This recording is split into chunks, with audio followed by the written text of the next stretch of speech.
السلام علیکم۔ آج میں آپ لوگوں کے ساتھ ایک کہانی شیئر کرنے لگی ہوں۔ یہ کہانی ہے شیر کا گھر۔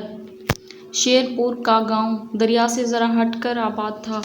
گاؤں اور دریا کے درمیان سرسبز کھیت اور دریا کے پار ایک جنگل تھا جس میں جنگل کا بادشاہ شیر بھی رہا کرتا تھا۔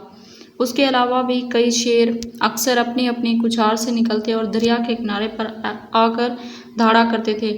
شیروں کی وجہ سے گاؤں کے لوگ دریا عبور کر کے جنگل میں جانے سے گھبراتے تھے۔ دریا پر پل نہ ہونے کی وجہ سے دریا کے پار جنگل میں جانے کا واحد ذریعہ کشتی تھی۔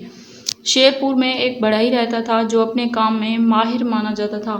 لوگ اس سے اپنا لکڑی کا کام کرواتے تھے۔ ایک دفعہ لکڑی کا پنجرا بنانے کے لیے بڑھئی کو لکڑی کی ضرورت پڑ گئی۔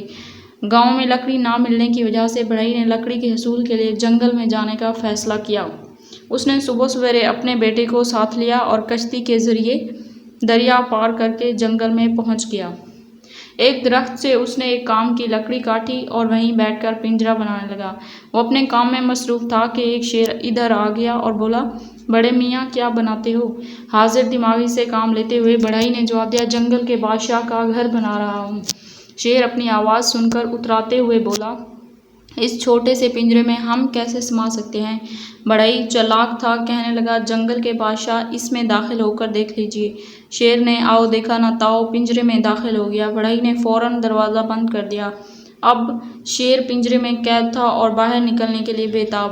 بڑھئی شیر سے خوفزدہ بھی تھا لیکن ساتھ ہی ساتھ شیر کو سزا بھی دینا چاہتا تھا۔ اس نے اپنے بیٹے سے کہا، لوٹے میں پانی کو خوب گرم کر کے لاؤ۔ پانی ابلنے لگا تو بڑھئی نے لوٹا اٹھایا اور شیر پر گرم پانی ڈالنے لگا۔ جوں جوں ابلتا ہوا پانی پڑتا شیر تڑپتا، حتیٰ کہ اس کے بدن کی کھال تک جل گئی اور شیر ادھ موا سا ہو گیا۔ بڑھئی نے شیر کی حالت دیکھ کر پنجرے کا دروازہ کھول دیا۔ شیر باہر نکلا اور بدحواس ہو کر جنگل کی طرف بھاگ گیا۔ بڑھئی نے بلا ٹلنے پر خدا کا شکر ادا کیا اور دوبارہ اپنے کام میں مصروف ہو گیا۔ تھوڑی ہی دیر گزری تھی کہ جلا بھنا شیر اپنے ساتھ مزید 2 شیر لے کر بڑھئی اور اس کے بیٹے کو سزا دینے کے لیے آ گیا۔ دونوں باپ بیٹے ڈر گئے اور فوراً قریبی درخت پر چڑھ گئے۔ شیر درخت کے نیچے کھڑے ہو کر بڑھئی تک پہنچنے کا کوئی راستہ تلاش کرنے لگا۔ آخر جلا بھنا شیر نیچے کھڑا ہوا اور باقی دونوں شیر اوپر تلے اس کے اوپر کھڑے ہو گئے۔ اس طرح وہ بڑھئی اور اس کے بیٹے کے بالکل قریب پہنچ گئے۔ جب بڑھئی نے اپنی جان جاتے دیکھی تو ایک دم سے چلا کر بولا، لوٹا لاؤ۔